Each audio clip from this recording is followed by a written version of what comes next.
सत श्री अकाल जी, स्वागत है आप सभी का मेरे चैनल जीत कोड में। और आज की इस वीडियो में हम बात करेंगे कैटेगरीज ऑफ फंक्शंस के बारे में और देखेंगे कि हम फंक्शंस को किस किस कैटेगरीज में क्रिएट कर सकते हैं। तो बिना टाइम वेस्टिंग के वीडियो को स्टार्ट करते हैं और देखते हैं कि फंक्शंस को क्रिएट करने में हमारे पास कौन कौन सी कैटेगरीज आती हैं।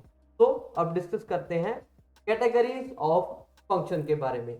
आप यहाँ पर स्क्रीन पर देख सकते हैं कि हमारे पास टोटल 4 कैटेगरीज आती हैं फंक्शंस की। कौन कौन सी है? सबसे पहली है function with no argument and no return value. दूसरी कैटेगरी है function with argument but no return value. Third category है function with no argument but return value. And fourth category है function with argument and return value. तो ये हमारे पास पूरी categories आती हैं फंक्शंस की। इन कैटेगरीज के साथ हम एक फंक्शन को क्रिएट कर सकते हैं। हम वन बाय वन इन सभी कैटेगरीज को डिस्कस करेंगे और आज की इस वीडियो में हम बात करेंगे function with no argument and no return value के बारे में। इस कैटेगरी को यूज कर हम एक फंक्शन को क्रिएट करेंगे और देखेंगे कि इस कैटेगरी का फंक्शन बेसिकली किस प्रकार का होता। और इस कैटेगरी के फंक्शन को समझने के लिए हम यहाँ पर एक एग्जाम्पल को देखेंगे। इस कैटेगरी का फंक्शन बेसिकली बहुत ही एटीट्यूड वाला फंक्शन होता है। इस फंक्शन को कोई भी लेना देना नहीं होता मेन फंक्शन के साथ। ये एक ऐसा फंक्शन होता है जो कोई भी वैल्यू मेन फंक्शन से नहीं लेता और ना ही मेन फंक्शन को कोई वैल्यू रिटर्न करता है। कैसे? ये वाला जो फंक्शन है ये बेसिकली सिंपली अगर हम अपने मेन फंक्शन से कॉल कर दें तो इस टाइप वाला जो फंक्शन होता है ये बेसिकली सारा काम खुद ही करता है। ये कोई भी वैल्यू हमारे मेन फंक्शन से नहीं लेता और ना ही हमारे मेन फंक्शन को कोई वैल्यू रिटर्न करता है। हम अपने मेन फंक्शन में सिंपली इस फंक्शन को कॉल करते हैं, बाकी जो सारा काम है वो ये जो फंक्शन है ये खुद ही कर लेता है।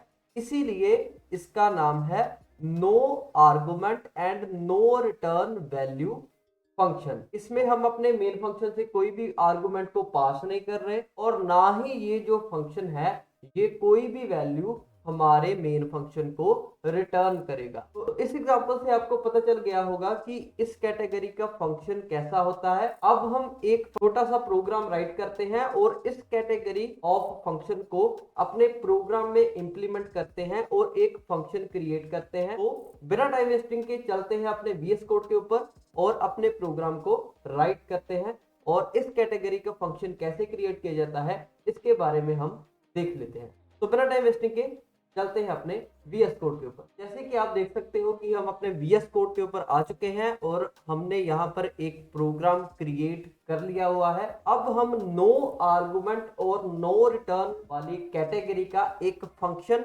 अपने इस प्रोग्राम में क्रिएट करते हैं। तो जैसे कि हमने अपनी फंक्शन की वीडियो में देखा था कि एक फंक्शन को हम कैसे डिफाइन कर सकते हैं, तो अब हम एक फंक्शन को डिफाइन करते हैं। बेसिकली हम एक बहुत ही बेसिक सा फंक्शन क्रिएट करेंगे जो सिंपली एक मैसेज को प्रिंट करवाएगा हमारी आउटपुट के ऊपर।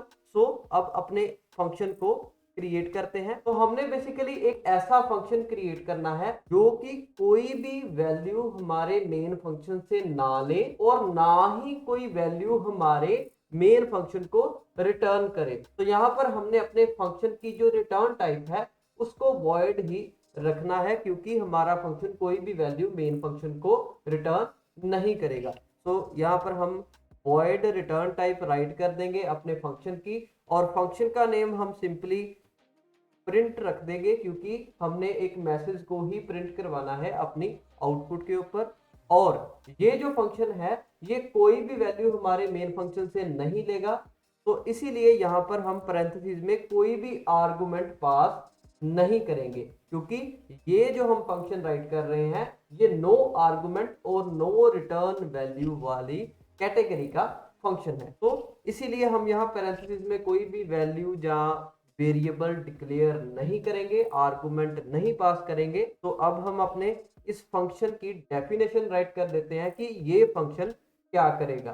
तो हम बेसिकली एक बेसिक सा फंक्शन क्रिएट कर रहे हैं जो कि हमारी आउटपुट के ऊपर सिंपल सा एक मैसेज प्रिंट करवा दे जिससे हमें पता चल जाए कि हमारा जो फंक्शन चल रहा है। तो यहाँ पर हम सी आउट लगाकर एक मैसेज प्रिंट करवा देंगे। तो मैसेज होगा, ठीक है, तो यहाँ पर हम एंडल लगा देंगे।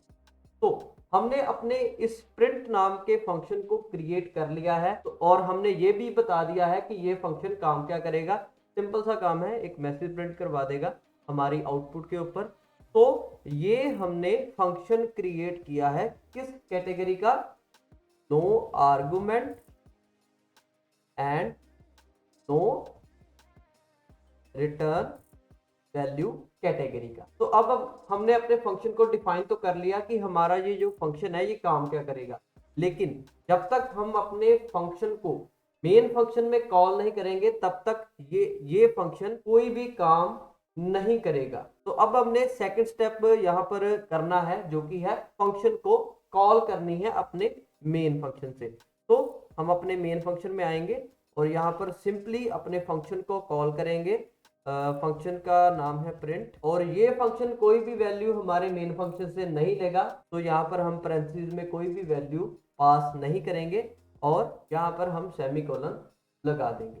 तो ये हमारा एक छोटा सा कोड हमने राइट कर लिया है no argument and no return value category के फंक्शन का। तो एग्जीक्यूशन को और भी अच्छे से देखने के लिए हम अपने मेन फंक्शन में दो मैसेज प्रिंट करवाएंगे। एक मैसेज हमारी फंक्शन को कॉल जाने से पहले होगा, जो कि होगा सी आउट स्टार्ट, और एक मैसेज जब हमारे फंक्शन को कॉल हो जाएगी उसके बाद होगा, वो है सी आउट एंड।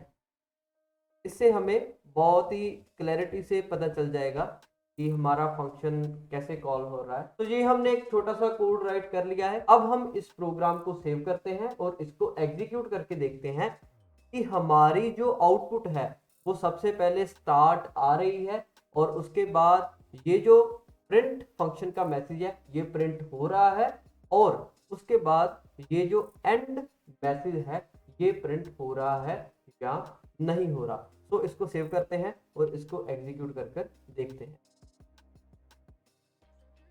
तो आउटपुट में आप देख सकते हो कि सबसे पहले स्टार्ट मैसेज प्रिंट हो रहा है, मींस कि हमारे मेन फंक्शन की जो फर्स्ट लाइन थी वो एग्जीक्यूट हुई है, और उसके बाद हमारे मेन फंक्शन से प्रिंट यूजर डिफाइन फंक्शन को कॉल हुई है, और उस फंक्शन ने दिस इज प्रिंट फंक्शन का जो मैसेज है उसको प्रिंट करवाया है। और फिर हमारे प्रोग्राम का जो कंट्रोल है वो हमारे मेन फंक्शन में आया है, और फिर जो एंड मैसेज है वो हमारे मेन फंक्शन ने यहाँ पर प्रिंट करवा दिया है। तो मैं होप करता हूं कि आपको no argument and no return value category of function के बारे में अच्छे से क्लैरिटी हो गई होगी। नेक्स्ट वीडियो में हम इसकी सेकंड कैटेगरी का एक फंक्शन क्रिएट करेंगे बहुत ही सिंपल एग्जांपल के साथ, और देखेंगे कि सेकंड कैटेगरी ऑफ फंक्शन को हम कैसे क्रिएट कर सकते हैं अपने प्रोग्राम के अंदर। तो अगर आपको ये वीडियो अच्छी लगी हो या कुछ सीखने को मिला हो तो इस वीडियो को लाइक जरूर कर देना, और अगर कोई क्वेश्चन या सजेशन हो तो आप नीचे कमेंट बॉक्स में जरूर बताना, और इस वीडियो को शेयर भी जरूर कर देना। और इस तरह की और वीडियोस देखने के लिए आप मेरे चैनल जीत कोड को सब्सक्राइब जरूर कर देना। हम मिलते हैं नेक्स्ट वीडियो में, तब तक के लिए नमस्कार।